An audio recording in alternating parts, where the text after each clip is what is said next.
You can always tell when I'm off script because I kind of ramble on and on. Um, and as I'm going through this book on YouTube here, uh, I remember as I was reading through it, it was from page 198 on, there was all kinds of interesting things that I wanted to talk about, but I didn't actually write down, what to say. So I'm kind of flipping through trying to find the interesting parts that I wanted to bring out. In the last chapter, Gould is talking about, it's called the two false paths of Irenics. So there's polemics on the one hand where you're arguing, and then there's Irenics where you're getting along with everybody, holding hands and passing out flowers.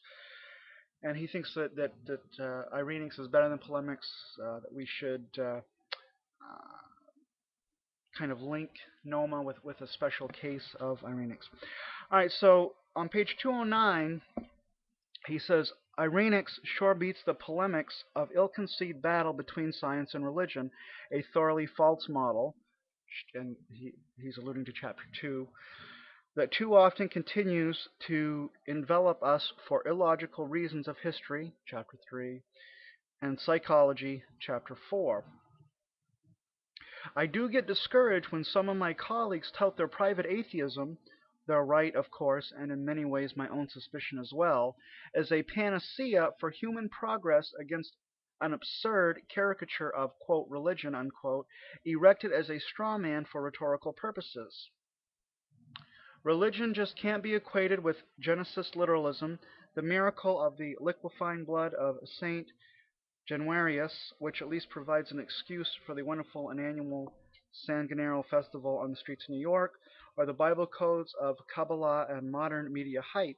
If these colleagues wish to fight superstition, irrationalism, philistinism, ignorance, dogma, and a host of other insults to the human intelligence, often politically converted into dangerous tools of murder and oppression as well, then God bless them, but don't call this enemy religion.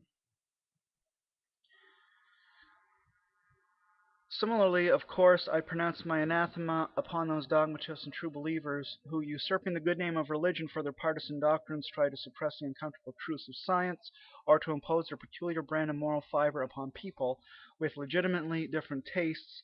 Careers are short, and while I won't deny some good moments of comedy, and even of prideful achievement, I'd sure rather be studying the evolution and paleontology of West Indian land snails than fighting creationists. Enough said. Well, this book and the NOMA principle is mostly true. All through the book, he's not quite correct, but he's on the right track. I think of hitting the nail on the head, so to speak. But what I like in that quotation is that he admits that many people are conflating evolution and science with atheism. And they're conflating Christianity and religion with fanaticism, with irrationality, with people that aren't very smart, etc., etc., etc. Well, this is the kind of thing that we see over and over again with Dawkins and the new atheists and all sorts of people. Um, what they're doing, though, this isn't a young earth creationist. This isn't a conservative Protestant evangelical Christian. This is Stephen Jay Gould, who is an unbeliever. He's saying, yes, this happens where scientists will say, my science proves my atheism, and religious people are stupid, QED. Well, that's a caricature. He's right. He's pointing this out.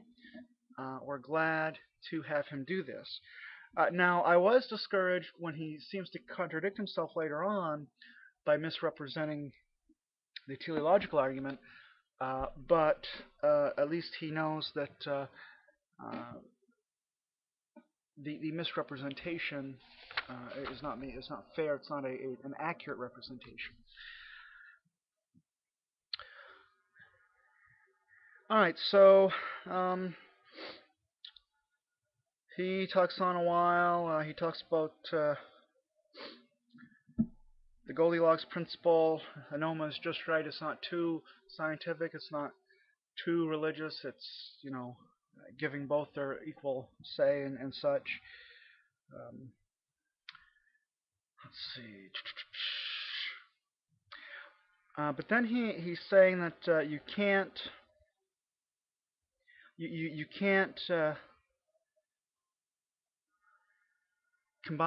combine the two, religion and science. They're separate. They're non-overlapping magisteria,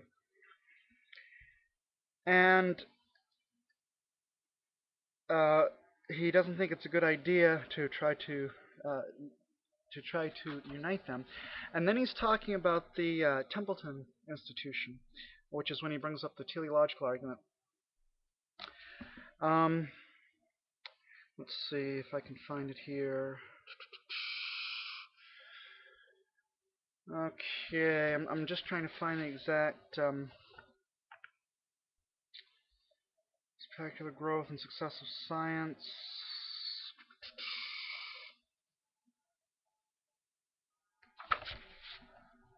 It's interesting when he says that it used to be that science or that religion had the preference over science, now science over religion. As the more fundamental, the more authoritative, the more trustworthy and believable, which I think is probably correct. Alrighty, let's see. I think I'm just about there. Alright, so on page 214, he says, I also feel particularly sensitive about this issue because as I wrote this book, Blocks of Ages, in the summer of 1998, a deluge of media hype enveloped the syncretist position, and that's syncretizing religion and science together, as though some startlingly new and persuasive argument had been formulated or some equally exciting and transforming discovery had been made.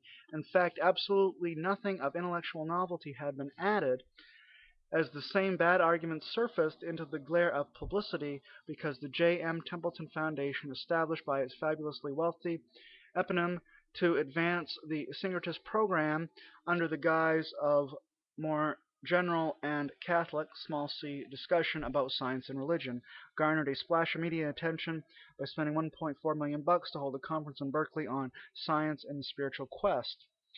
And a genuine example of true creation ex nihilo, that is, the invention of an issue by fiat of media reports rather than by force of arguments or content of material, at least three major sources preach the syncretist gospel in their headlines and vapidly uncritical reports.